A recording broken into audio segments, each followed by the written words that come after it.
Addy soldiers. It's the middle of pumpkin spice everything and spooky scary skeleton season and I am loving it. I didn't want to miss doing a Halloween book video because everyone and their mother on YouTube is doing some kind of Halloween video and every booktube person is doing a...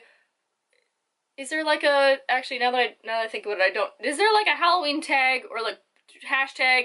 I've been writing a lot of essays lately. I don't know what's going on anymore. I'm not that much into horror, so I have a couple things here that are definitely in the horror genre, but I also have a couple things that are like eerie and spooky and paranormal, and that is more my jam. If you are more magic spells than you are to gore and guts, then this is the video for you, and I hope I don't do too many repeats of last year's Halloween video. Fingers crossed, because I didn't watch it beforehand. So first of all, here's the book that inspired this video, because I wanted to talk about this book so damn bad because it was a very gory, very horrific 5 out of 5 stars for me, and that is Not Even Bones by Rebecca Schaeffer. This is about a girl named Nina who dissects paranormal creatures so that her mother can sell their body parts on the black market.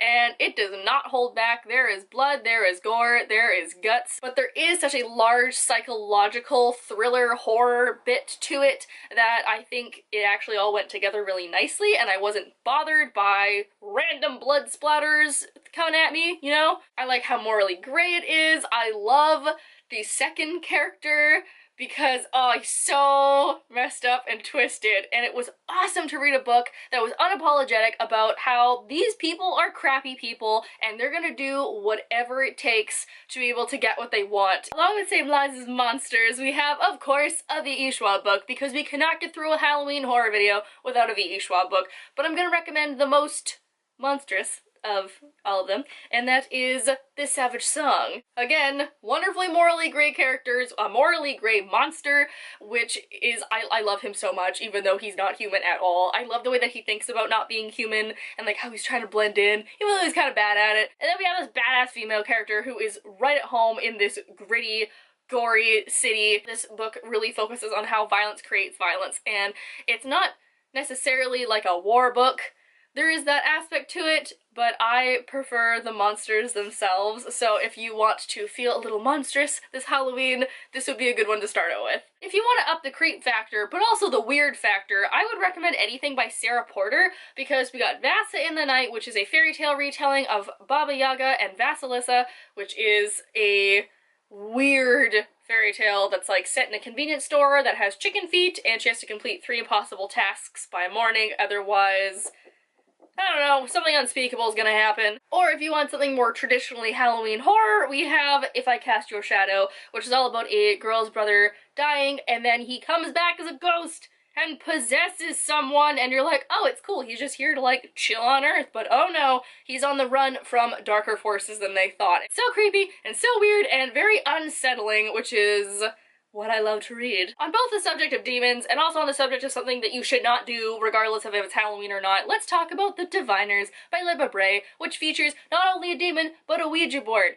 And that just seems like a terrible combination. We got 1920s New York full of speakeasies, flapper girls, and pickpockets, and then also a demon. This follows a girl named Evie and some of her friends while they play with a Ouija board for funsies and then end up summoning a demon that ends up ruining their lives. And this just...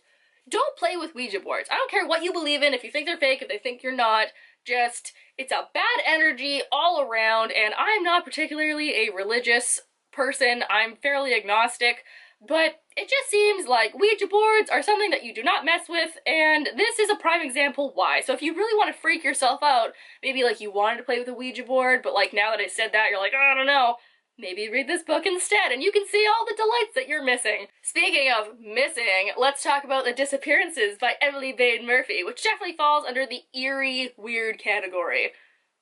Do you like that segue? I thought that up by myself. Set during the 1940s, this is about 2 siblings, Ayla and Jules, as they go to a town where every 7 years something disappears. But it's coming up on this 7 years of something new disappearing, and they're trying to stop the curse that's set on this town. This is one of the best magic realism books I've ever read. It was so beautifully written, but it's so eerie and melancholy and mysterious at the same time. Like, I love how one of the things that's gone missing is the smell of flowers.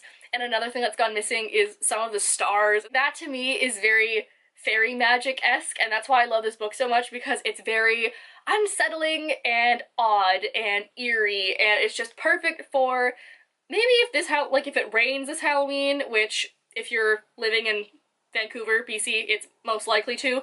If it's raining like the day before or something and you need a good book, or maybe you're staying in because it's raining, maybe check this book out and then you can read this on Halloween. It'll be all creepy and wonderful. And lastly, we're talking about a purely horror book that I loved, regardless of the fact that I hate horror novels, and that is the creepy fairy masterpiece that is The Call by Peadar O'Gillion. This is set in Ireland in a time where children between 11 and 18 get something called The Call, where they're transported to fairyland for 3 minutes of our time and a whole day of their time, and they have this day to run and escape this creepy, hellish fairy world full of mutants and blood and bone and creepy-ass weird stuff. It's terrible and horrific and unsettling, and the whole time I'm reading this, I was like, oh my god, what? Oh my god, what? And it's a pretty short book. You can pick this up and read it within a couple of hours, maybe on Halloween if you're feeling so inclined, and just get right into the spoopy scary season vibe